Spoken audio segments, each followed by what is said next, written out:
السلام علیکم۔ وعلیکم السلام ورحمۃ اللہ۔ السلام علیکم۔ وعلیکم السلام ورحمۃ اللہ وبرکاتہ۔ بیٹھیے بیٹھیے۔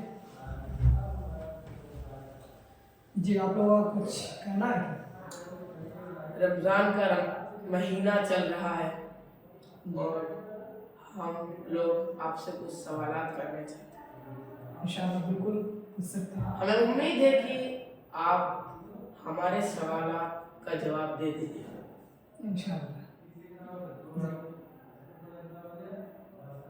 کیا پوچھنا آپ کو؟ پوچھیے۔ رمضان کی اصل اہمیت کیا ہے؟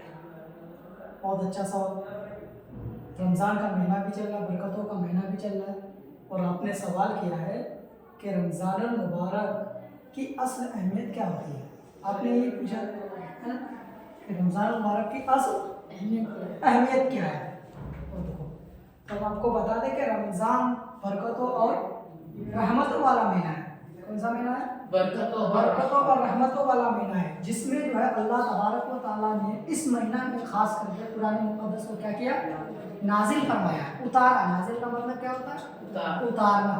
تو اللہ تبارک و تعالیٰ نے اس مہینے میں قرآن مقدس کو نازل فرمایا، یہ رحمت والا مہینہ ہے۔ اور دوسرا بات کیا ہے کہ مسلمانوں پر اسی لیے رمضان کا مہینہ کیا گیا ہے؟ فرض کیا ہے۔ ٹھیک ہے، سمجھ میں آ گیا آپ کا سوال جواب؟ میرا دوسرا سوال ہے، جی روزہ اسلام کے لیے کیوں فرض کیا گیا ہے؟ آپ کا دوسرا سوال ہے کہ روزہ اسلام کے لیے کیوں فرض کیا گیا؟ کیوں فرض کیا گیا ہے۔ بہت ہی بڑھیا سوال آپ نے پوچھا ہے کہ روزہ اسلام میں کیوں فرض کیا گیا ہے۔ ٹھیک ہے، تاکہ انسان کیا ہو، انسان کے اندر تقویٰ ہے، پرہیزگاری ہے، اور وہ متقی ہو یا عبادت گزار بندہ بنے۔ اسی لیے مسلمانوں پر رمضان کیا کیے ہوئے ہیں؟ فرض کیے گئے ایک بار، تاکہ وہ بندہ کیا ہو، متقی ہو، تقویٰ بھی ہو، اور پرہیزگار بھی خدا کی طرف جھکے، تو اس پر روزہ کیا کیے ہوئے ہیں؟ فرض کیے ہوئے ہیں۔ جی رمضان میں روحانی فوائد کیا ہے؟ رمضان میں روحانی فوائد کیا ہے؟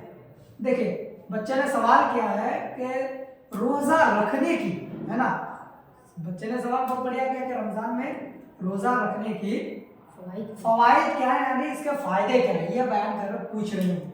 تو ان کے فائدے کیا ہے کہ دل جو ہے ہمارا پاک ہوتا ہے۔ رمضان میں اگر ہم روزہ رکھیں گے تو ہمارا دل کیا ہوگا؟ پاک ہوگا۔ پاک کا مطلب صاف و ستھرا ہوگا، ہر ایک چیز سے، بدی چیزوں سے ہم دور ہو جائیں گے۔ پہلا یہ فائدہ ہمارا مل رہا ہے، ہمارا دل پاک و صاف ہو رہا ہے۔ اور دوسرا کیا ہوتا ہے کہ ہم گناہوں سے بچتے ہیں۔ کس سے؟